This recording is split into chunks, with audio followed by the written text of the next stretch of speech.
Elle met ses deux enfants dans le four et l'allume pour les tuer, on te raconte. Abonne-toi, on publie une nouvelle affaire tous les jours. Le 12 octobre 2017, Lamora Williams, 24 ans, appelle les secours. Au téléphone, elle semble pleurer et dit avoir retrouvé deux de ses enfants morts chez elle.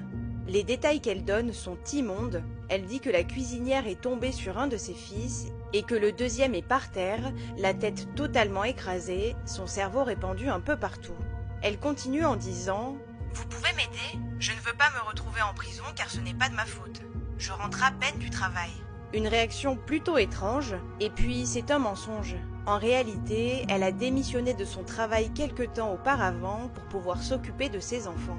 Au même moment, le père des deux garçons, Jamil Penn, appelle à son tour le 911. Car en effet, juste avant de contacter les secours, Lamora l'a appelé en visio afin de lui montrer ses deux fils morts.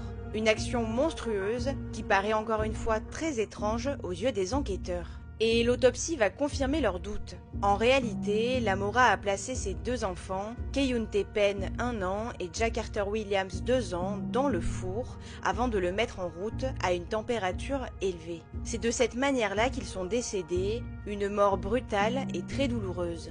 Le père de famille n'en revient pas, sous le choc et profondément attristé, il a dit avoir perdu son âme ce jour-là. Lors de son procès, on apprend que Lamora souffre de problèmes psychologiques sévères depuis plusieurs années et est très instable.